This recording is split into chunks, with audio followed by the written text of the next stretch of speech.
Calvary Baptist Church of Willard welcomes you to an audio recording of a Bible message from our pastor. For more information about Jesus, the Bible, or our church, please visit our website at www.calvarywillard.org. Now on to today's message from the Bible. Genesis 25, 1-6. Is it okay to marry again? When that young bride and groom repeat their vows at their wedding ceremony, they are thinking about the many years of happiness they will spend together. After the honeymoon, they enjoy time as a married couple. Then children arrive and they start growing a family. As time goes by, the children grow up and move out to start their own families. The couple begins a new adventure that includes just the two of them again and visits with grandchildren. As the years pass, the couple grows older and there's the real possibility that one of them will pass away before the other. And when that finally happens, everything changes. Without the companionship of their spouse, there's a feeling of emptiness that never quite goes away. After some time passes, the widowed spouse wonders if marrying again might be an option. But after being faithful to the same person for so many years, it doesn't seem quite right. Is it okay to marry again? Thankfully, God gives us some insight about this question in the Bible. Let's take a look at what it says. Our first question, what does it say? In my own words, this is Genesis 25, 1-6. Abraham took a wife again, whose name was Keturah. They had 6 sons, whose names were Zimran, Jokshan, Medan, Midian, Ishbak, and Shua. Jokshan had 2 sons, whose names were Sheba and Dedan. Dedan had 3 sons, whose names were Ashurim, Letishim, and Leumim. Midian had 5 sons, whose names were Ephah, Epher, Hanok, Abida, and Eldaah. All of these were the sons of Keturah. And Abraham gave all that he had to Isaac, but he gave gifts to the sons of the concubines and sent them away to the east, away from his son Isaac, while he was still living. Our second question, what does it mean? First of all, Abraham had lost his first wife. You may have noticed the word again in verse 1. Abraham married again. This means that Abraham had been married before and was getting married again. If you look back 2 chapters, you will find that Abraham's first wife, Sarah, had died. She was 127 years old. People tended to live longer back then. Abraham purchased a field and the cave of Machpelah in Hebron and buried her there. While the Bible doesn't mention how Abraham responded, I would imagine that this was difficult for him. It was also difficult for his son Isaac.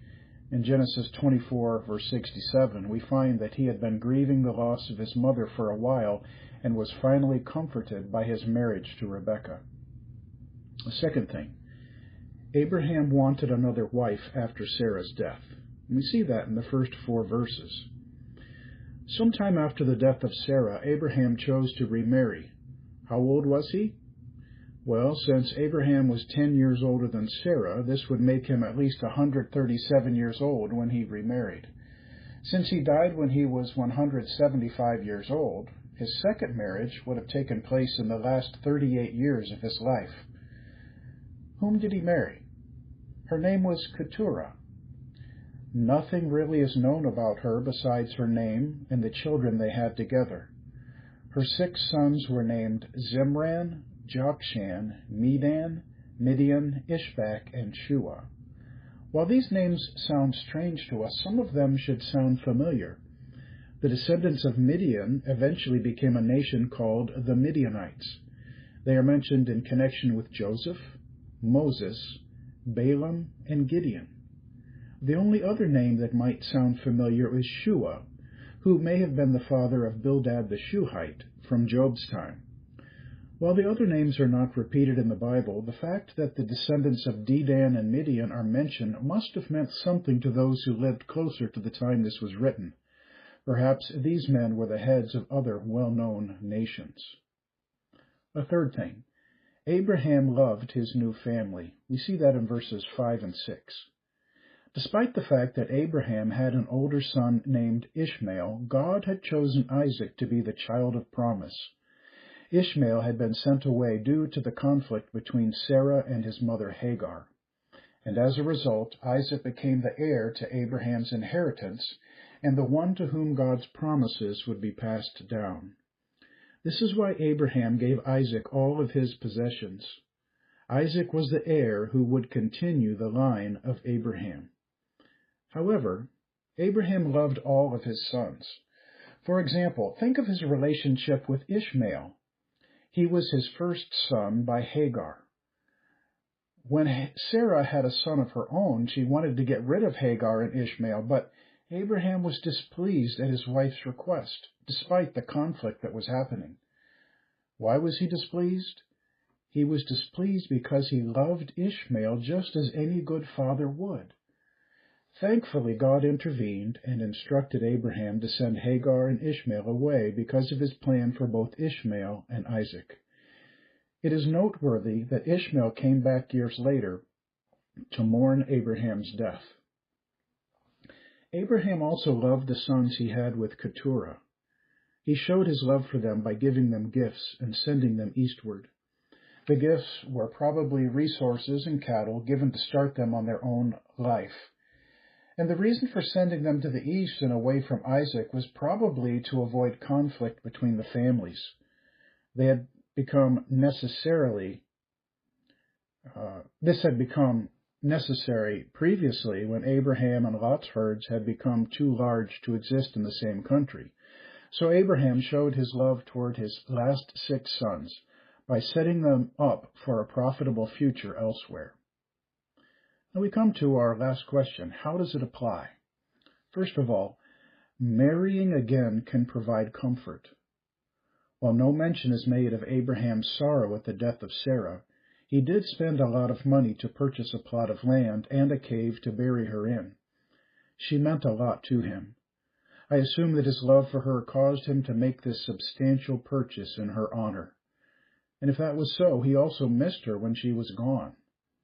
There is mention of Isaac's need for comfort after Sarah's death. When Sarah died, Abraham was left with only his son and his servants. Being alone in his tent was probably hard to get used to, so he chose to marry again.